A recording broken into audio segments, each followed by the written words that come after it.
Beberapa waktu yang lalu, berita tentang penolakan terhadap etnis Rohingya telah menarik perhatian publik. Buah kapal berisikan ratusan warga etnis Rohingya. Ratusan pengungsi etnis Rohingya. Sebagian orang menilai penolakan tersebut dapat dipahami karena adanya faktor-faktor tertentu. Kalau keputusan apa mereka itu ditolak, ya kami tidak menolak.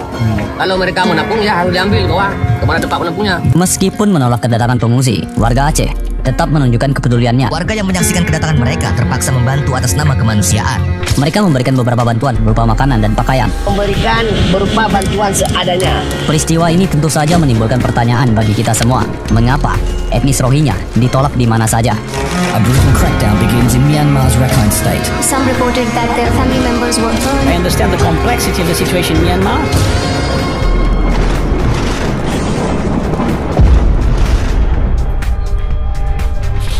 Rohingya adalah kelompok etnis yang kecil di Myanmar.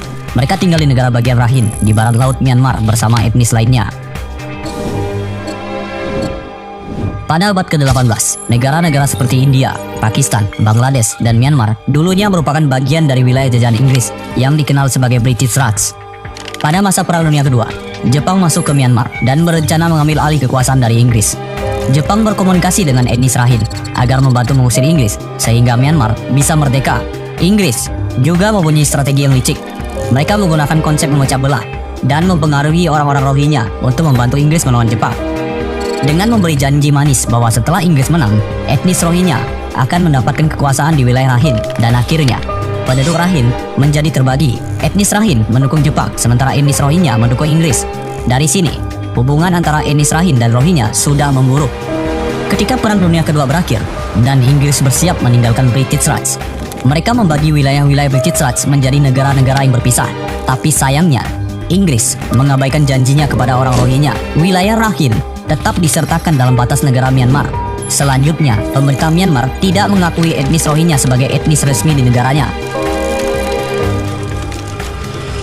The world's fastest growing humanitarian crisis, as thousands of Rohingya refugees are spending a fourth night stranded near the border with Bangladesh. Sejarah persis asal-usul etnis Rohingya masih diperdebatkan. Ada beberapa pendapat yang mendukung klaim bahwa Rohingya adalah penduduk asli Rakhine, seperti Dr. Michael Aung Twin, seorang sejarawan Myanmar, menunjukkan bahwa orang-orang Rohingya telah tinggal di Rakhine sejak abad ke-12. Kemudian, Dr. Tan Min Yu menyatakan bahwa bukti arkeologi menunjukkan orang-orang yang tinggal di Rakhine sejak abad ke-7 memiliki budaya mirip dengan orang Rohingya modern. Di sisi lain, pemerintah Myanmar mengklaim bahwa Rohingya adalah imigran ilegal dari Bangladesh yang tiba di Rakhine sejak abad ke-18.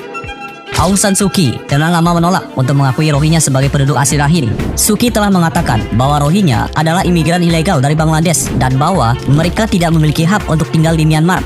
Pada tahun 1982, Undang-Undang Kewarganegaraan Myanmar mengecualikan Rohingya dari kelompok etnis, membuat mereka menjadi salah satu kelompok etnis tanpa kewarganegaraan di negara tersebut. Akibat dari itu, etnis Rohingya menghadapi diskriminasi sistematis dari pemerintah Myanmar. Mereka menghadapi pembatasan dalam hal pendidikan dan pekerjaan. Yang paling utama, ketegangan etnis dan agama juga memainkan peran penting. Bahkan, pemerintah Myanmar memberlakukan kebijakan-kebijakan yang menghambat kebebasan beragama. Trouble has broken out there between the Muslim community and the Rakhine community, and we have inherited this very complex problem, and we have to deal with it, and we have to resolve it. So obviously it's not something that we can do overnight, and it's not something that we can find simple answers. Kekerasan ini semakin meningkat dalam beberapa tahun terakhir, terutama sejak operasi militer Myanmar terhadap Rohingya pada tahun 2017. Pemerintah Myanmar, Aung San Suu Kyi, mengatakan bahwa operasi tersebut adalah respon terhadap serangan yang dilakukan oleh militan Rohingya terhadap beberapa pos polisi Myanmar.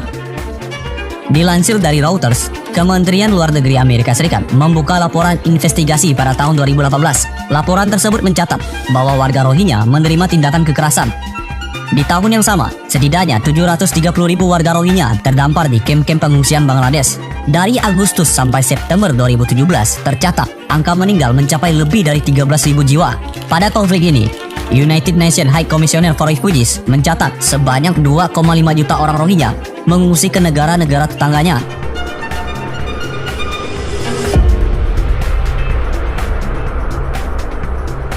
Beberapa negara telah menjadi tujuan bagi pengungsi Rohingya.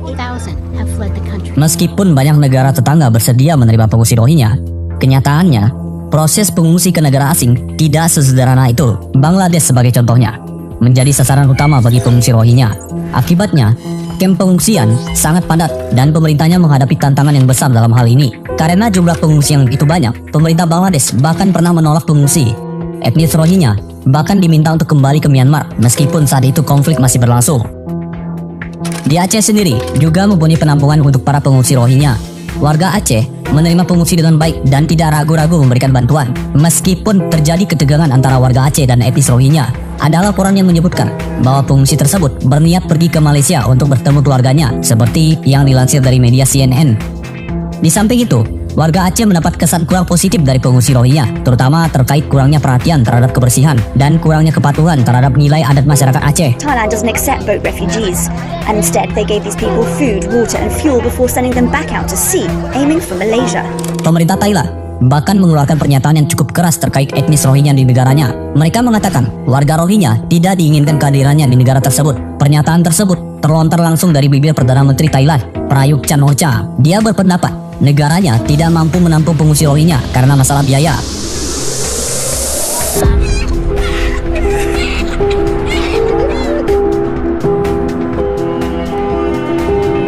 Tired and confused, they arrived on foreign soil. 88 Rohingya spent more than 10 days at sea after leaving Rakhine State in western Myanmar. Sebelumnya, Malaysia juga menolak kehadiran kaum Rohingya. Dari keterangan Wakil Menteri Dalam Negeri Malaysia, Wan Junaidi Jafar, negaranya bisa memberikan bantuan para pengungsi tapi tak bisa menerima di negaranya. Aung San Suu Kyi, you are to be blamed. You are supposed to be a democratic leader. You are supposed to be preventing and protecting the human rights. You are now the culprit. You are with the military. You are now responsible for each of the souls. Penolakan negara-negara Asia Tenggara terhadap ribuan orang dari etnis Rohingya mendapat sorotan dari Lembaga HAM Dunia. Mereka mengatakan negara-negara Asia Tenggara telah menjadikan warga Rohingya seperti layaknya bola pingpong. Di sisi lain, komunitas internasional belum mampu memberikan solusi yang efektif untuk konflik etnis Rohingya di Myanmar. We want a Myanmar that is democratic, but we also want a Myanmar where the Rohingya population will see their rights fully respected. Hal ini pun menyebabkan etnis Rohingya merasa tidak aman dan tidak memiliki masa depan di Myanmar.